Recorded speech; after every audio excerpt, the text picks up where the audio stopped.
বিদেশে কর্মসংস্থান নিয়ে প্রবাসী কল্যাণ ও বৈদেশিক কর্মসংস্থান উপদেষ্টা ডক্টর আসিফ নজরুল এবার তুলে ধরলেন সৌদি আরব ও জাপানে শ্রমবাজারের তুলনামূলক চিত্র। তার মতে, একই পরিমাণ অর্থ ব্যয় করে জাপানে গেলে একজন কর্মী সৌদির তুলনায় প্রায় 10 গুণ বেশি আয় করতে পারে।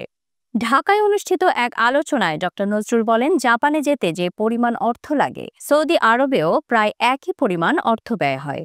তবুও জাপানমুখী হওয়ায় বাংলাদেশ অনেক পিছিয়ে, কারণ সেখানে যেতে হলে প্রয়োজন হয় ভাষা জ্ঞান ও দক্ষতা, যা সৌদি আরবের ক্ষেত্রে প্রযোজ্য নয়। উপদেষ্টা ডক্টর আসিফ নজরুল বলেন, সৌদি আরবে হোটেল খাতে যারা কাজ করেন এমন 40 থেকে 50 জনের সঙ্গে আমি কথা বলছি। তাদের মধ্যে গড়ে 7-8 লাখ টাকা খরচ হয়েছে। একই অর্থে জাপানেও যাওয়া সম্ভব, কিন্তু পার্থক্য হলো জাপানে পাওয়া যায় সৌদি আরবের চেয়ে প্রায় 10 গুণ বেশি বেতন। তিনি প্রশ্ন তোলেন, তাহলে তো আমাদের জাপানমুখী হওয়া উচিত ছিল, কিন্তু তা হচ্ছে না কেন? তার জবাব, জাপানে যেতে স্কিল ও জাপানিজ ভাষা জানা বাধ্যতামূলক, অথচ সৌদিতে এসবের কিছুই লাগে না। তিনি বলেন, জাপানে জনসংখ্যার একটি বড় অংশই বয়স্ক। সেখানে কর্মক্ষম মানুষের অভাব দিন দিন বাড়ছে।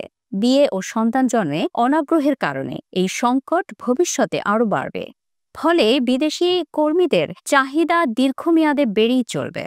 তবে প্রশ্ন থেকে যায়, এই চাহিদা পূরণে বাংলাদেশের সরবরাহ কি যথেষ্ট?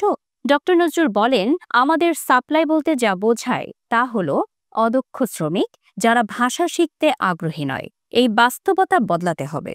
আমাদের প্রবাসীদের ভাষা জ্ঞান ও পেশাগত দক্ষতা গড়ে তুলতে হবে। এটি একমাত্র সমাধান। উপদেষ্টা ডক্টর আসিফ নজরুল জানান, জাপানমুখী কর্মসংস্থান বাড়াতে সরকার ইতিমধ্যে জাপান সেল চালু করেছে, যেখানে থাকবে একটি ডেডিকেটেড ওয়েব পেজ এবং নিয়মিত কনসালটেশন সেবা। তিনি আরও জানান, স্কিল ডেভেলপমেন্টের জন্য 2টি মডেল গ্রহণ করা হয়েছে। এক, প্রাইভেট উদ্যোক্তা মডেল। একজন জাপানিজ উদ্যোক্তাকে দায়িত্ব দিয়ে তার মাধ্যমে স্কিল ট্রেনিং শুরু করা হয়েছে।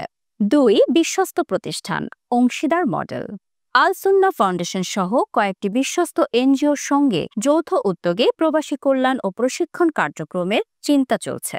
উপদেষ্টা ডক্টর আসিফ নজরুল বলেন, স্টুডেন্ট ভিসার ক্ষেত্রে 10 লাখ টাকার ব্যাংক গ্যারান্টি চিরন্তন সমস্যা। আমরা বিষয়টি সিরিয়াসলি ভাবছি, কিন্তু কিছু কিছু ব্যাংক যেমন সিটি ব্যাংক আমাদের উদ্যোগে সহযোগিতা করতে আগ্রহী। তিনি আশ্বাস দিয়ে বলেন, আমাদের প্রবাসী কল্যাণ ব্যাংক থেকে প্রবাসীদের লোন দেওয়া হয়, তবে শিক্ষার্থীদের দেওয়া হয় না।